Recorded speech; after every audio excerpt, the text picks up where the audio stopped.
I just watched a video from Brian from North Carolina, and he said he had 3 million crypto drained from his crypto wallet.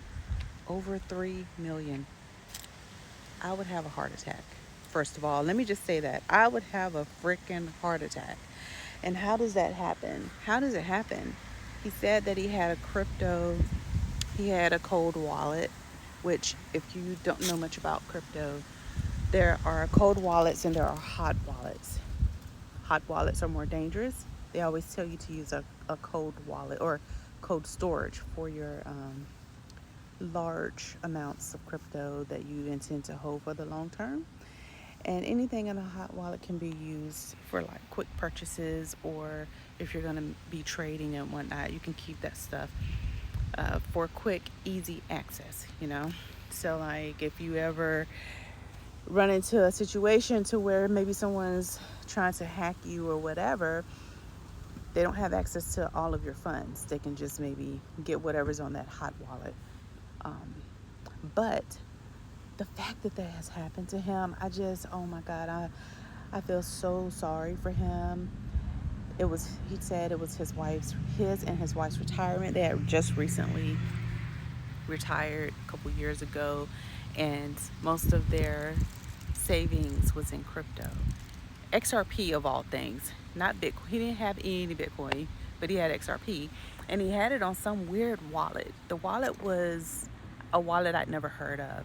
So because I speak to you guys about crypto, I also want to share the scary stories also, and because we do have to be diligent, I don't want you to just be out here willy-nilly thinking it's all, which I know you don't think that, but we do have to be careful, super careful.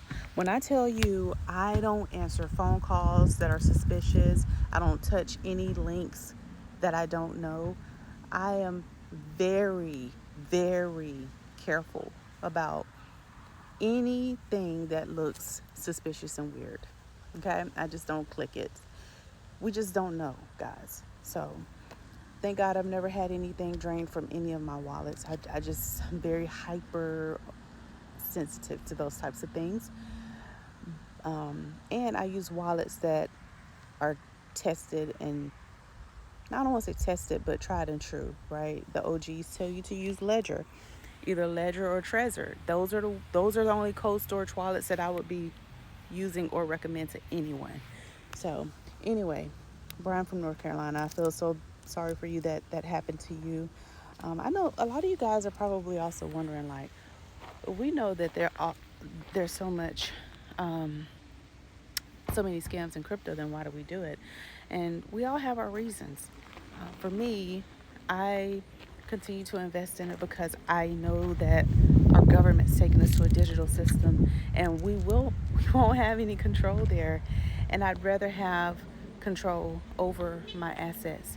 If I buy Bitcoin, I can remove those assets from the system. So I buy it for safety, number one. The counterparty risk is what I'm referring to. Oh, I don't know if you remember the 2008 crash. No one really knew what they owned because so many people had claims to each other's assets.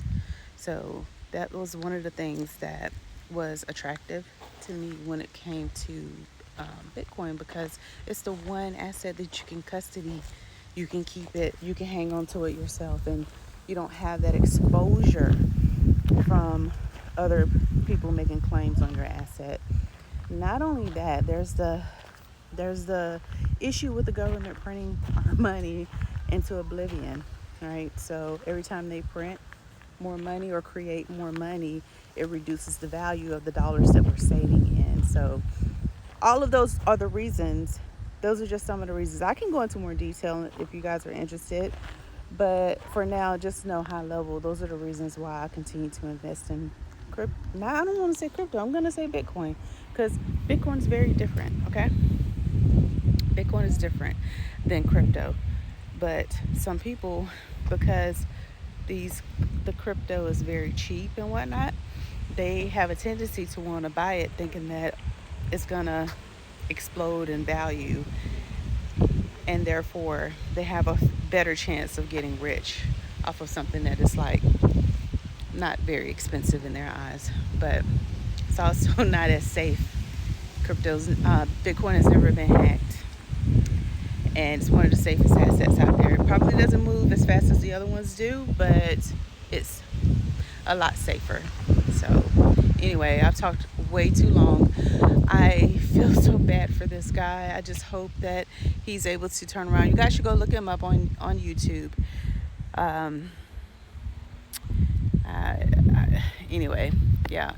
If I can find his link, I'll put it in the show description so you can go and watch his video as well. But so sad, so sad. I really hate that for him. All right, guys, stay safe.